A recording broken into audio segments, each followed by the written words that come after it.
Bom dia. Hoje temos o Edgar Ferreira, treinador de Santo Tirso, conhecido dos tircenses, da população de Montecorvo, de Roriz, de São Martinho. Tem muitos anos na formação do tircense, inclusive foi campeão distrital várias vezes. Foi vice-campeão nos júniores da Associação Desportiva de Lousada, subindo a equipa ao Nacional. Foi o treinador responsável pela primeira subida da Associação Recreativa de São Martinho. No Montecorvo teve um honroso terceiro lugar e foi ainda treinador da equipa secundária do tircense. Bom dia, Edgar. Bom dia. Obrigada por aceitar o nosso convite para a entrevista. No último ano e meio, foi treinador de Montecorvo Futebol Clube, tendo passado a segunda-feira. Que balanço desta semana no Montecorvo?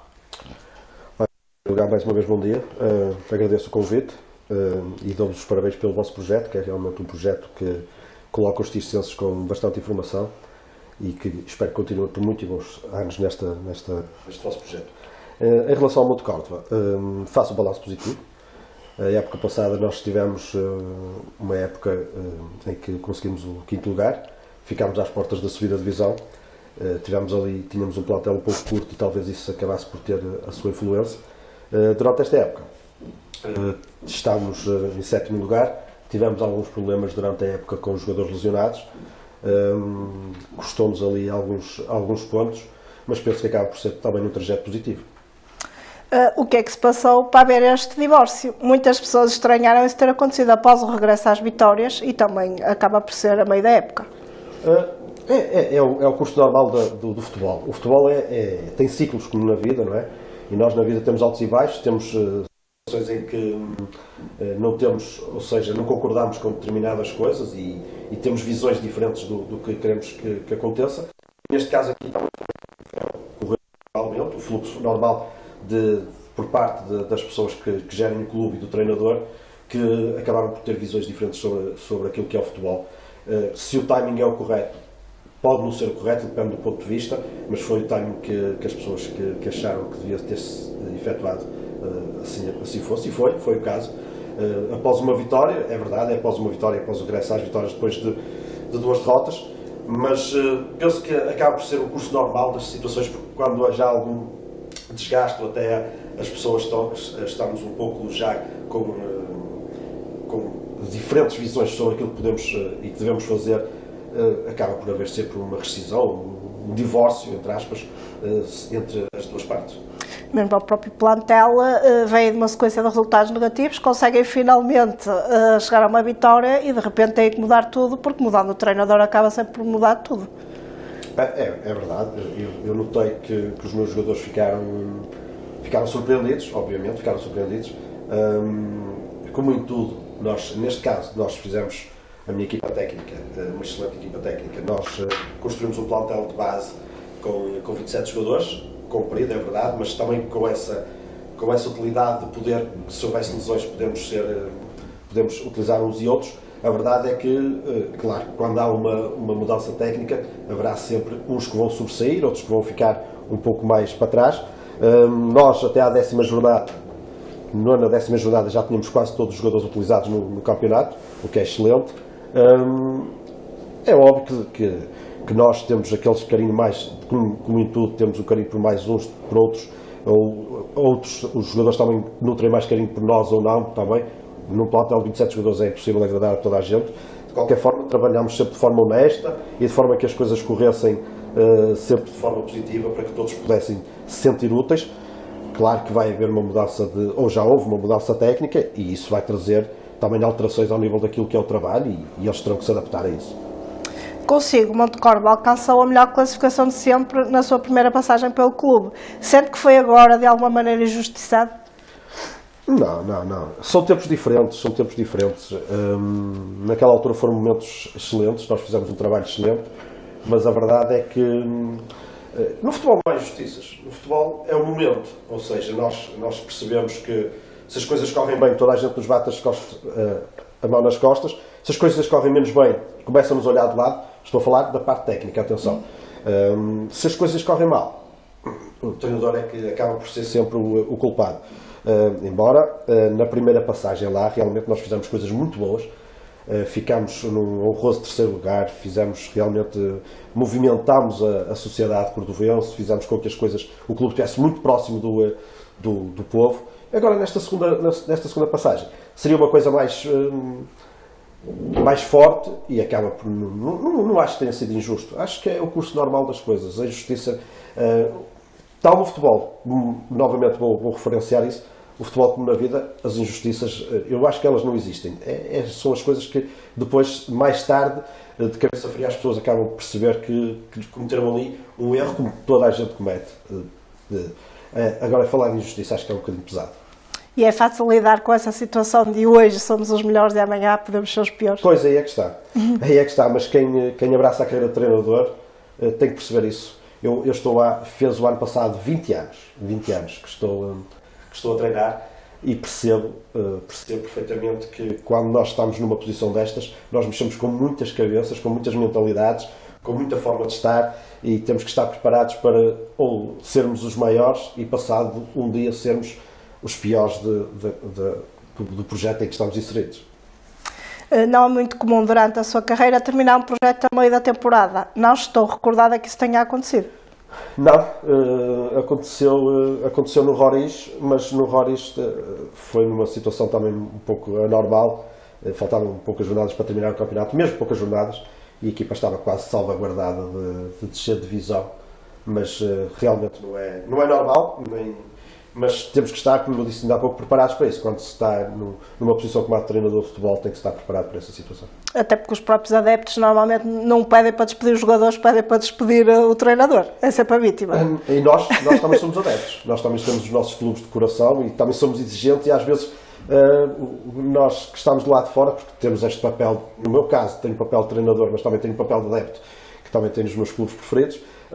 Nós somos exigentes porque pensamos que o problema está ali. O problema é o homem que está ali porque devia ter feito desta forma, ou durante a semana se for não trabalhou, porque hoje em dia toda a gente percebe futebol. Percebe futebol dentro daquilo que será normal. Agora, o treinador de futebol, e principalmente a partir do momento em que está inserido num projeto e quer estar nesse projeto e abraça de corpo e alma, tem uma função e isso nós temos que perceber. Pelo menos eu trabalho dessa forma e sempre trabalhei dessa forma. É fazer crescer o clube, fazer com que o clube cresça, porque não há ninguém dentro do clube que queira mais, ou dentro da equipa, do plantel, que queira mais que a equipa ganhe o próprio treinador. Até por causa dessa situação em que a cabeça é que rola primeiro é o treinador.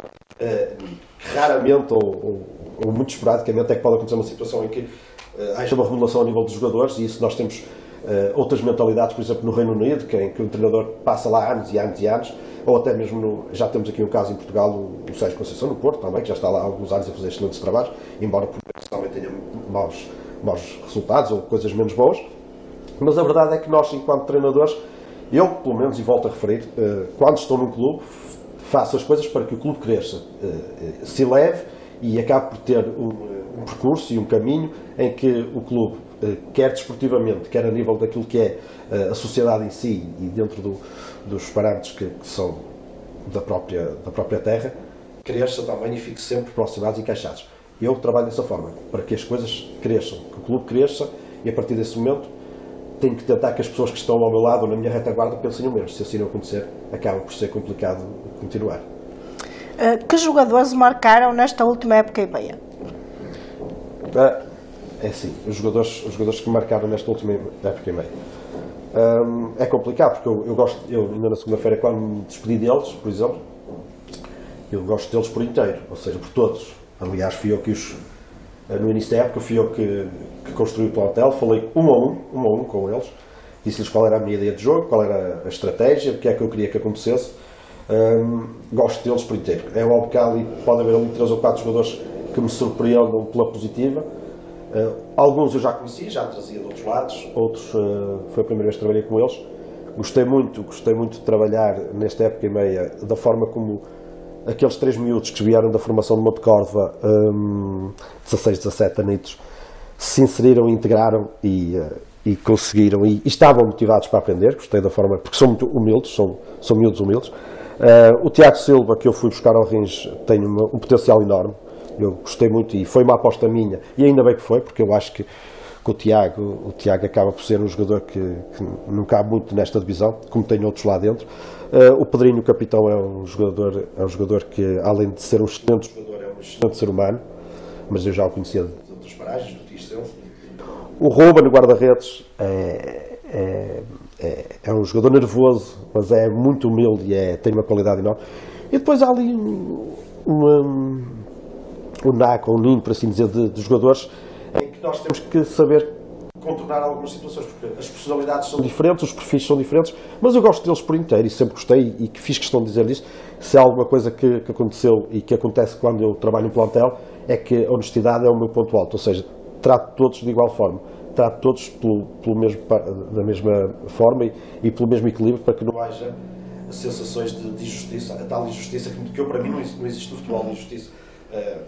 O jogador tem que perceber que, aliás, só para um episódio muito recente, um jogador que já nos jogava alguns jogos, ou ia entrando de vez em quando, 5, 10 minutos, num destes jogos importantes recentes, em antes do jogo disse, olha, a equipa que fiz a palestra normal, a equipa que vai jogar é esta, e ele ficou muito surpreendido. Eu notei que ele ficou surpreendido por seres titular naquele jogo. Eu disse, mas estavas a contar com isso? Ele, não estava a contar. Dormiste bem de noite, trabalhaste bem de noite, e ele provavelmente deverá estar a rir, porque sabe perfeitamente quem é.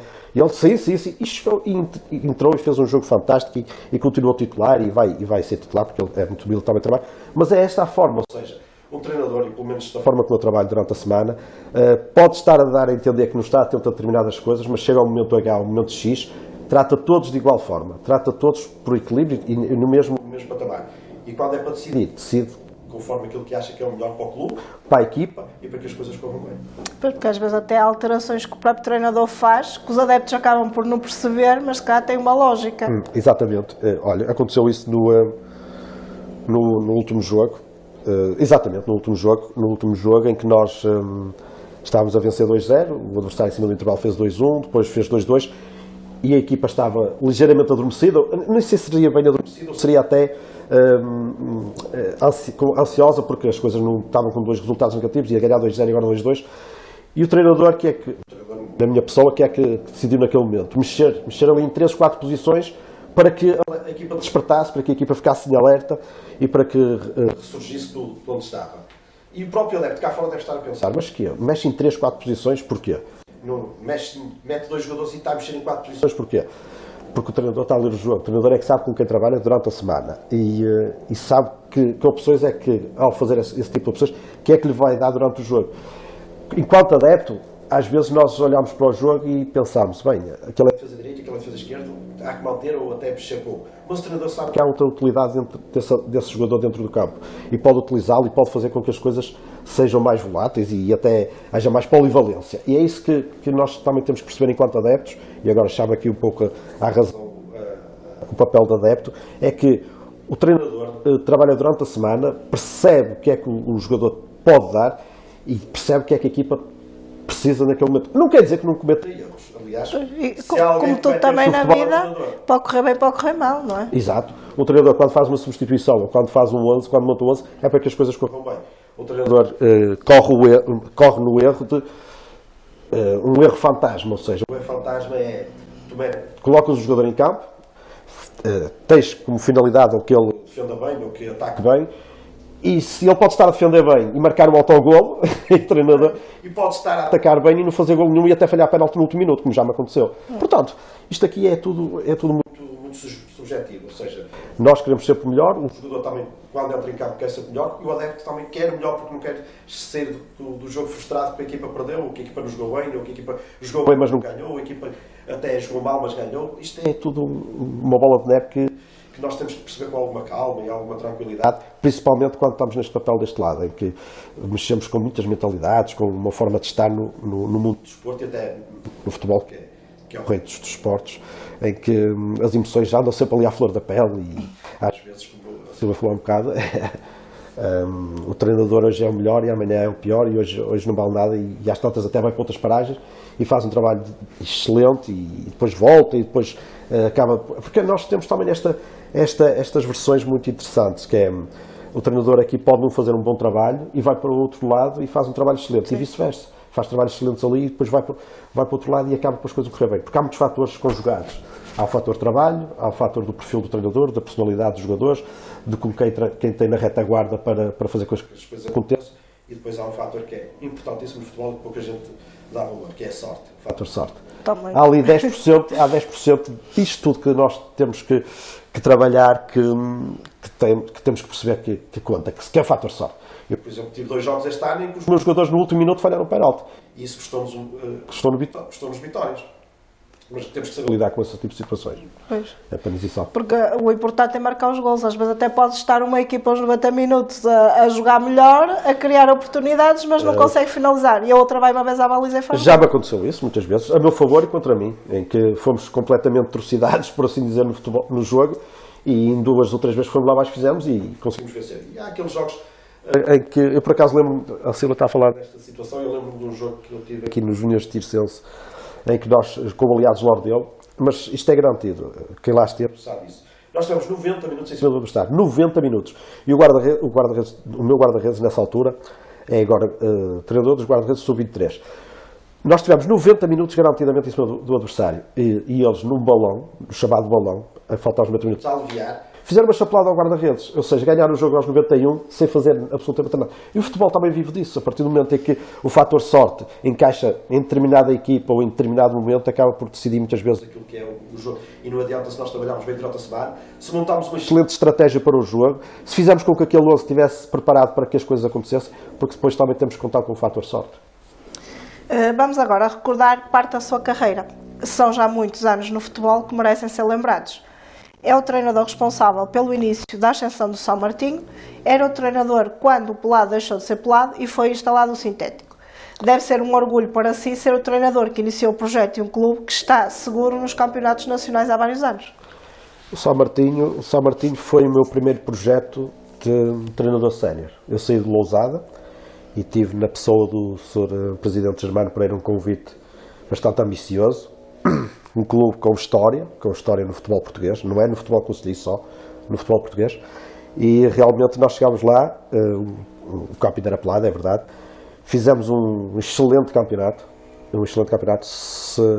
só à nossa frente só ficou o Parafita. Nós subimos divisão atrás do Parafita, inclusive à frente do Irmezinho, jogos fantásticos, jogos com o estádio cheio, coisas muito boas, e realmente foi. Nós fizemos a viragem de pelado para o sintético.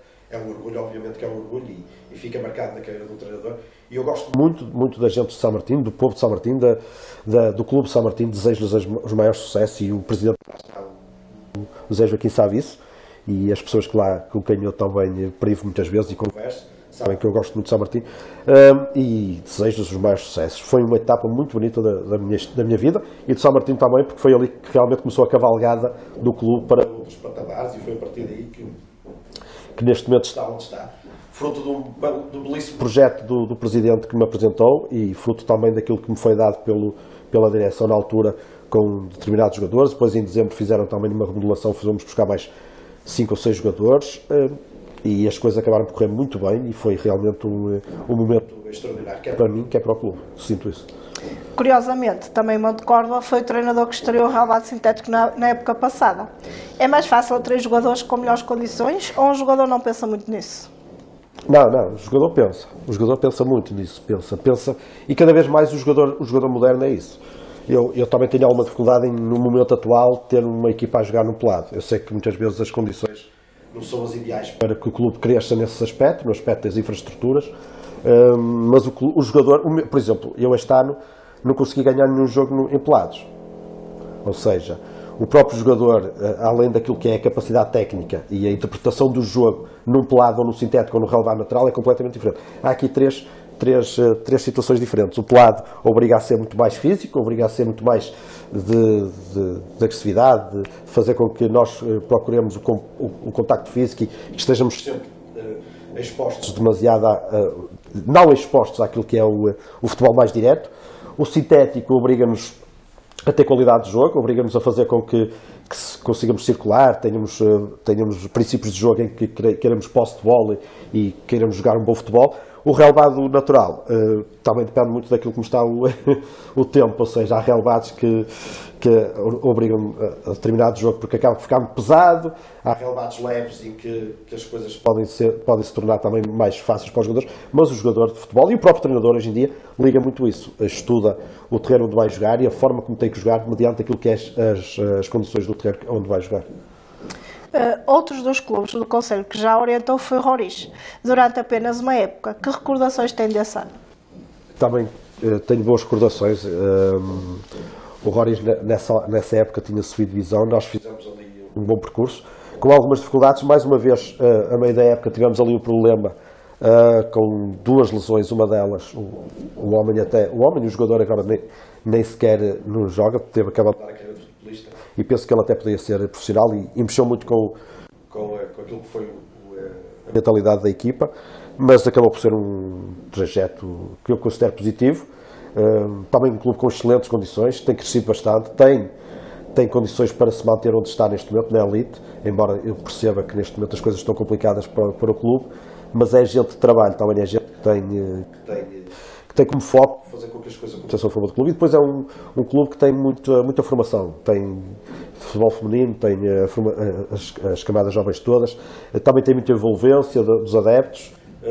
Também foi uma passagem feliz, e apesar dos resultados desportivos não terem sido aqueles que eu pretendia, mas vale o que vale, também foi uma passagem que me deixou marcas positivas. Depois dessa passagem pelo Roriz, esteve na equipa B do Tirsense. Foi um projeto difícil, mas que conseguiu atingir os objetivos, que foi a manutenção na divisão de honra da Associação de Futebol do Porto. É verdade. O Tirsense B foi um projeto dificilíssimo. Nós trabalhávamos, eu fui convidado para abraçar esse projeto com a finalidade de evitar que o clube descesse de divisão nessa altura, mas a verdade é que nós treinávamos com 10, 12 jogadores, e depois ao sábado ou ao domingo, quando tínhamos jogos, geralmente ao domingo, porquê? Porque era interessante, nós tínhamos aquele plano de 10, 12 jogadores, muito curto, uma coisa muito curta, e vinham os lesionados da equipa A que não jogavam, ou que estavam em recuperação, e vinham alguns miúdos dos júniores que tinham jogado no sábado, ou seja, nós tínhamos ali três realidades diferentes, e tínhamos que lidar com essas três realidades. Tínhamos que fazer com que o puzzle ficasse ali, não direi perfeito, mas muito direitinho, para que ficasse visível, para que toda a gente percebesse o que é que nós queríamos, pelo menos em termos de resultados e pelo menos naquilo que seria a finalidade, que era salvar a equipa da terceira divisão. E conseguiu-se. Conseguiu-se com muito esforço, com muito bem neural. Muito bem neural para as dores de cabeça, porque a dor de cabeça foi mesmo essa. Era complicado, porque nós treinávamos com 10, 12 jogadores. Aqueles 10, 12 jogadores davam-nos as garantias que teriam que dar limitadas. E depois chegar ao domingo. Bem, no sábado o treinador da equipa A dizia: olha, vai este. Tem que jogar porque sabes que eles estão em recuperação e vamos tentar encaixá-los aí. Como é que se consegue treinar uma equipa assim? E depois, imaginemos que nós tínhamos aqui 10, 12, 14 jogadores, 15 jogadores, 12 mais 3 que vinham da equipa A. E depois tínhamos que ir buscar 3 ou 4 aos júniores para completar os 18, para que se houvesse algum problema. Aliás, tive situações em que 2 ou 3 jogadores jogaram no sábado e no domingo jogavam outra vez pela equipa B. Foi um período de experiências muito forte, ou seja, em termos de experiência de resistência, foi muito bom para mim e para quem me estava a acompanhar. O Daniel, o meu braço direito, o Daniel Mir, é uma pessoa extraordinária, tem uma capacidade de perceber as coisas e de acompanhamento, e é de uma fidelidade incrível. Ele muitas vezes diz assim: nós não vamos conseguir isto não sei como é que nós vamos dar a volta a esta situação. E falava. Ainda tinham que jogar vocês também. Mas a brincar que eu digo, muitas vezes Daniel, então também inscrevem e eu faço também uma perninha. Mas a verdade foi essa, é que nós conseguimos fazer com que as três realidades se encaixassem, o puzzle ficasse completo, chegasse ao fim da época, está feito. E o projeto ia avançar para o ano seguinte, de uma forma diferente, com moldes diferentes, até que um dia o presidente, na altura o Samates, numa reunião comigo, disse: não vamos conseguir dar continuidade porque vamos ter que distribuir valores para outros lados que não a equipa B e fica difícil continuar o projeto. Foi um pequeno murro no estômago na altura, porque já tinha falado com muitos jogadores, tinha rejeitado convites de outros clubes na altura, e decidi ali estar ali. Bem, se as coisas funcionam desta forma, vou estar agora aqui num espaço em que é meu e vou fazer aqui 2 ou 3 anos, ou 2 anos sabáticos para reenergizar e ficar com as energias outra vez lá em cima. Mas que a verdade é essa: o projeto de ICCB foi um projeto que me deu uma resistência, uma capacidade de olhar para as coisas muito diferente de todos os outros. Foi uma coisa muito, não direi, porque a palavra pode ser forte, violenta, mas foi um projeto em que me obrigou a desdobrar e a reinventar e a fazer contas de cabeça e fazer com que as coisas acontecessem de forma positiva, como acontecer. E trabalhar, se calhar, com o improviso, que também é importante para um treinador, não é? Eu acho que até é a parte mais importante, é saber improvisar. Eu dou valor, eu falo com muitos colegas da área e continuo a achar que um treinador tem que improvisar. Seja desde do futebol altamente profissional até aquilo que é o futebol semi-amador ou amador, tem que saber e tem que estar preparado para improvisar. Pois é, às vezes até no próprio aquecimento pode haver uma lesão de última hora, não é? Aconteceu muitas vezes, por exemplo, mas de qualquer forma acho que é um fator muito importante para o treinador, que é saber improvisar, estar preparado para improvisar. Então, tem todos que passar por uma equipa B. Dentro desse, ou pelo menos naqueles moldes. É então, treinador há mais de 20 anos, já passaram muitos jogadores pelas suas mãos. Há pouco falamos dos que o marcaram no Monte Córdoba, agora quem é que o marcou na carreira toda? Na carreira toda, são muitos jogadores, é muita gente, são muitos quilómetros na estrada, muitos jogos de futebol, são muitas situações difíceis. Um jogador que me tenha marcado, tenho vários.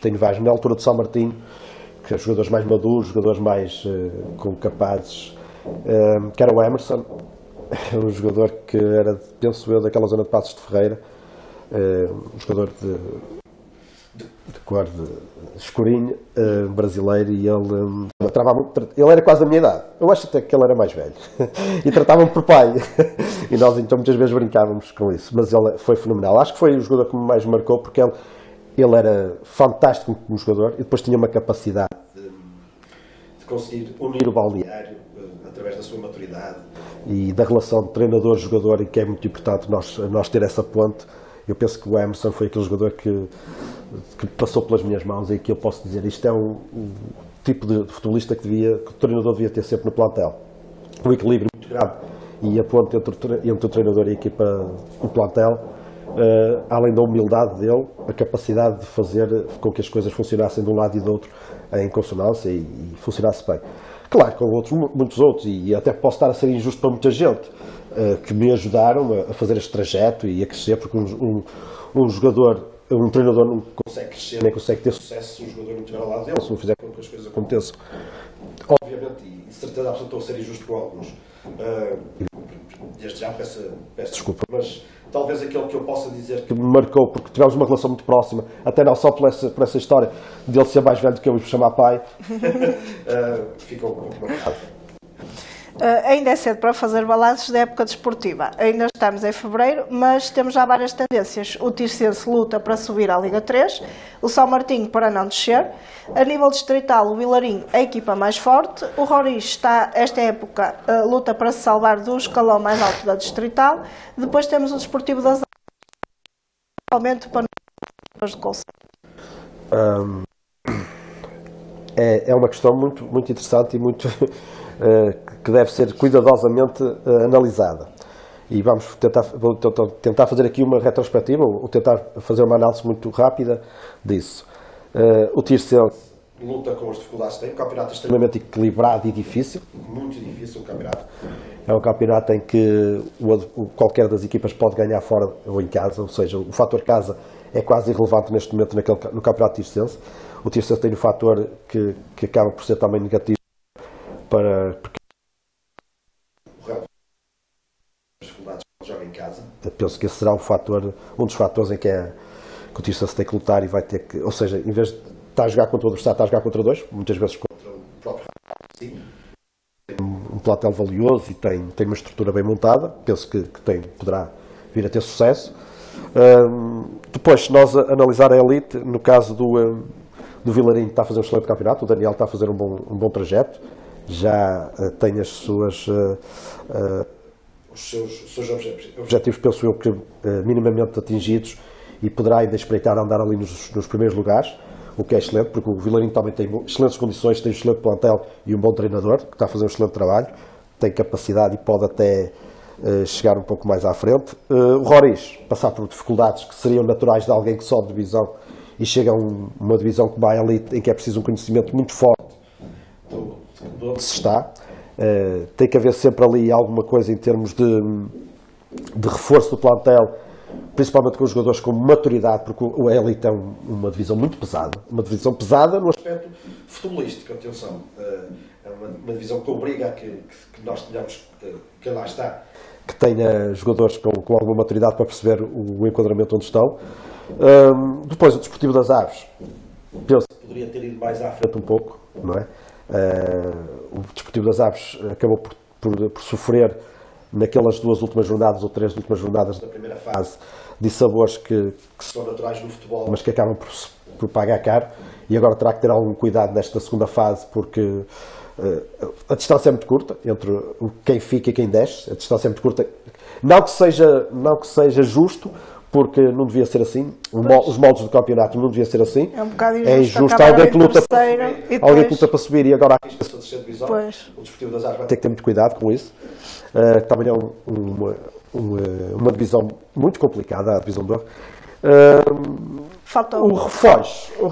E depois também falta o seu São Martinho. O São Martinho estava a escapar, até peço perdão. O São Martinho, eu saltei do Tirsense para o Vilarinho, porque o São Martinho surpreende o facto de estar acima da linha d'água, surpreende, porque nos habituou também a lutar sempre pelas fases finais, porque tem capacidade para isso, mas também acho que tem muito a ver com o fator que está inerente ao Tirsense. O Tirsense luta com 2 adversários, porque tem o relevado que não ajuda, e porque o fator casa e fora hoje em dia não conta muito no futebol. O São Martinho também parece-me que também está a pagar um pouco a fatura disso, porque eu da última vez que lá estive reparei que o relevado sintético também já não está em muitas boas condições, e para qualquer equipa que jogue lá, principalmente para a equipa da casa, que tem que trabalhar o fator casa, acaba por não ajudar muito. Surpreende-me a posição deles, também surpreende-me os pontos que perdem em casa, poderá ser ou não com esse fator. Agora, em termos daquilo que é a realidade de São Martinho, penso que vai conseguir manter-se no Campeonato de Portugal e até chegar um pouco mais à frente. Tem que estar atento, porque de um momento para outro as coisas podem correr mal, e as jornadas agora estão a avançar a um ritmo vertiginoso para o fim, e pode às vezes ter o azar. Mas penso que vai acabar por correr bem. Em relação ao Refós, que é o que falta. O Refós é um projeto interessante. Parece-me, eu este ano tive a possibilidade de defrontá-los, e há sempre aquela rivalidade. Pareceu-me uma equipa também bem estruturada. Começou a época com o António Maria, que foi meu adjunto de Lousada, e estruturou muito bem a equipa, muito bem estruturada. Desde já mando-lhe um abraço, porque eu sei que ele passou por momentos difíceis em termos de saúde, mas penso que vai acabar por fazer também um campeonato tranquilo, meio da tabela para cima, e vai dar continuidade àquele que é o projeto neste momento de Refós, que é a longa data, fazer com que o clube cresça também. Penso que... E a nível de equipas do Campeonato Concelhio, o chamado futebol popular, como vê o atual panorama? Na sua opinião, o campeonato tem evoluído? No ano passado o Rijo venceu tudo. Este ano o Salmamede está a destacar-se. Mas o que todas as associações se queixam é das condições. Será que este campeonato não poderia evoluir para um panorama ainda superior? O campeonato Concelhio eu observo um pouco lateralizado. Eu observo...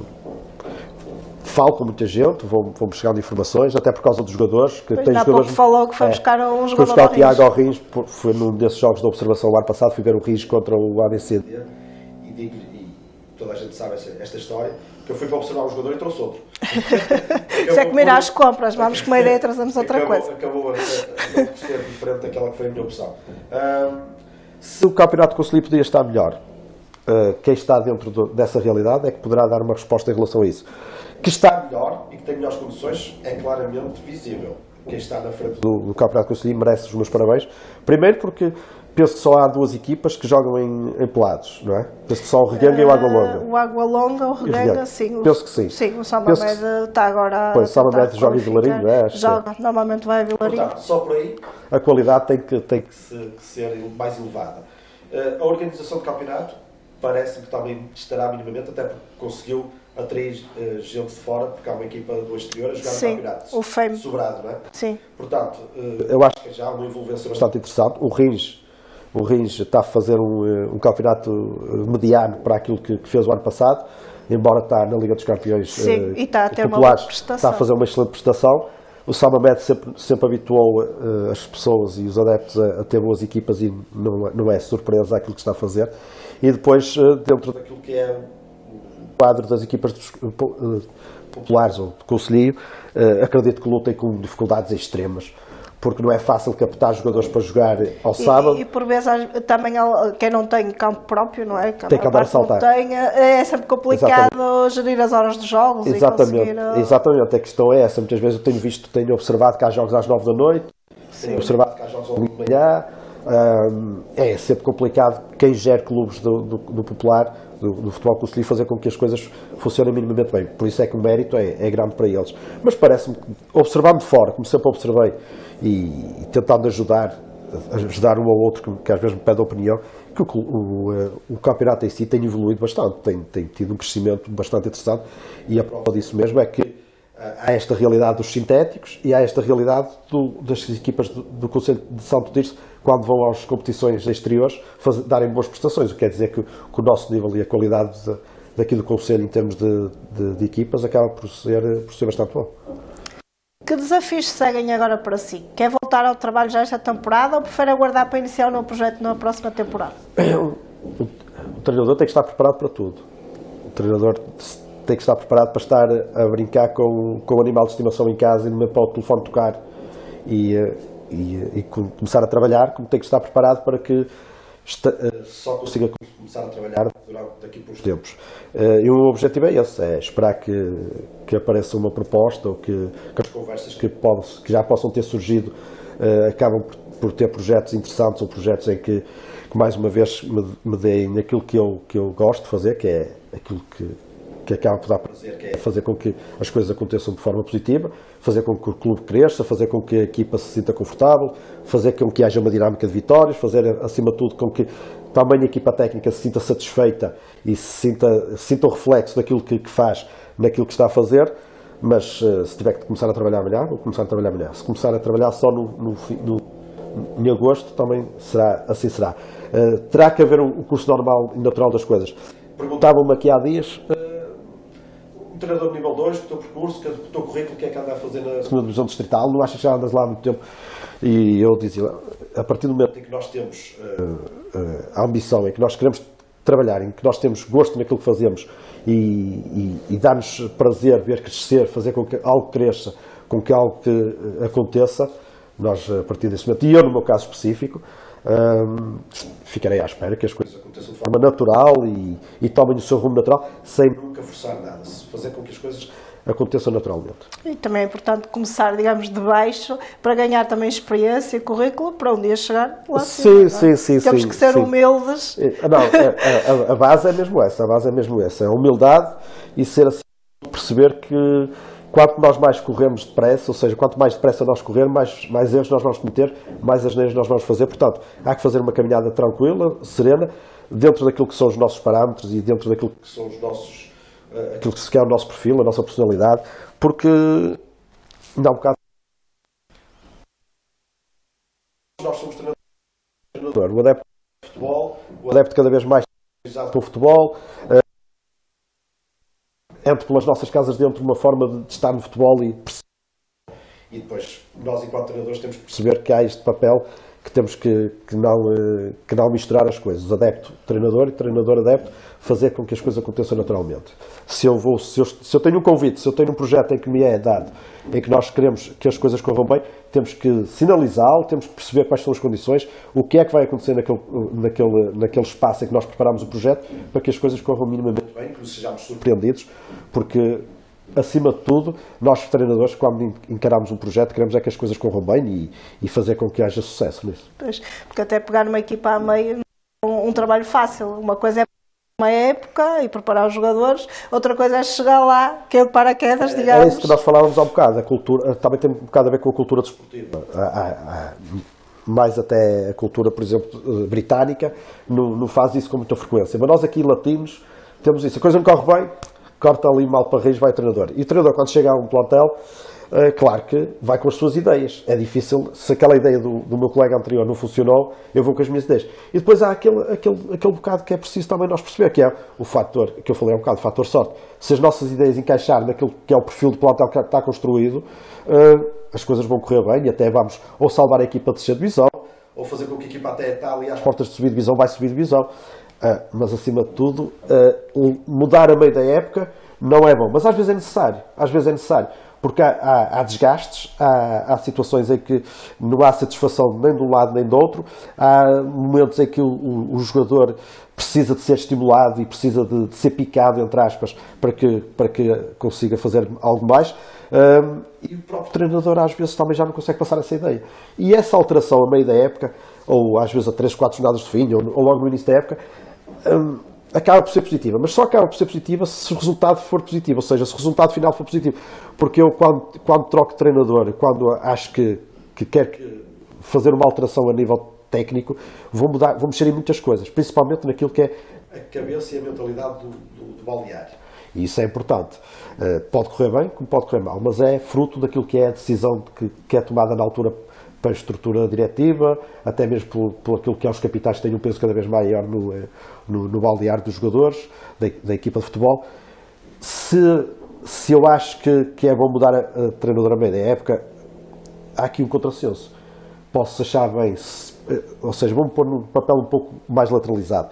Se eu estou fora, acho bem que se mudo de treinador, porque eu acho que consigo fazer melhor lá dentro, mas se eu estou dentro, assim, podiam-me ter deixado, ou devem-me deixar dar um pouco mais de oportunidade, que eu até posso mudar aqui alguma coisa e vou tentar perceber onde é que... Mas às vezes também não há tempo, eu também percebo, porque o futebol hoje em dia vive muitos resultados, vive muito com que as coisas aconteçam. Claro que tem que haver, desde o início, aquele foco. Olha, este ano é para subir, este ano é para não descer, este ano é para fazer um campeonato tranquilo. A partir daí também tem muita importância naquilo que tu vais fazer e naquilo que depois vai acontecer durante a época. Já que tenho uma experiência de 20 anos, vou fazer esta pergunta. É verdade que se os jogadores quiserem, fazem a folha, digamos, ao treinador? Mas é culpa do treinador. É sempre culpa do treinador, porque o jogador tem que ter um elo de ligação com o treinador, quer jogue, quer não jogue, ou então o perfil do jogador. O perfil do jogador moderno é muito complexo. E eu acho muito interessante, vocês, eu não sei se tiveram essa oportunidade, o Mourinho aqui há dias deu uma entrevista em que há 30 anos atrás o jogador de futebol era completamente diferente do jogador de futebol atual. Como também é o jovem de há 30 anos para o jovem atual. O que é que acontece? O elo de ligação entre o treinador e o jogador é importante. O jogador nós temos aqui, o treinador moderno tem que perceber quem é que está do outro lado. Antigamente também tinha que perceber, mas agora cada vez mais. Porque o jogador de futebol moderno percebe mais, ou às vezes pensa que percebe mais, ainda lhe falta aquela experiência que é necessária. Mas o elo de ligação, aquilo que é a proximidade do treinador-jogador, quer com aquele que joga, quer com aquele que não joga, quer com aquele que está a jogar bem e que precisa de ser acarinhado, entre aspas, para que volte a jogar bem e que esteja dentro daquilo que é as suas capacidades, é importante nós analisar e conhecer o perfil. É uma frase antiga essa, não é? Foram os jogadores que fizeram a cama ao treinador. Mas o treinador é culpado, porque não criou aquela ligação com o jogador. Ou então foi traído. Também, mas isso, traição no futebol é como na vida. Há o chamado beijo de Judas, e às vezes quanto mais nós ajudamos é aquele jogador que nos vai trair e que nos vai dar o tal beijo de Judas, porque vai começar de volta de A, B, C, porque devia ter metade de fulano, mas se calhar... Opa. Mas eu continuo a dizer que se o treinador tiver um elo de ligação, quer com o jogador que joga 10 minutos durante 10 jogos, ou com aquele que joga os 90 minutos, os 900 minutos durante 10 jogos, se a ligação for a mesma, se a honestidade do treinador for a mesma, a culpa não é do treinador, a culpa vai ser do jogador, porque não soube observar aquela parte deste lado.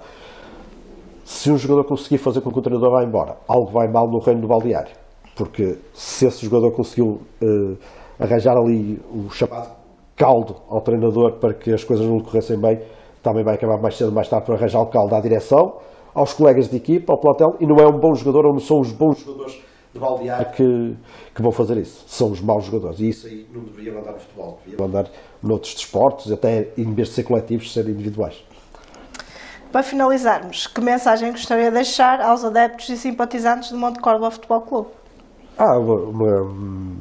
Uma mensagem de esperança, que as coisas corram bem. Nós, acima de tudo, tem lá pessoas muito amigas e pessoas que já conheço há muitos anos. As coisas vão correr bem e eles têm uma estrutura de infraestruturas que continua a crescer, e de certeza absoluta que as coisas no futuro vão correr bem para eles.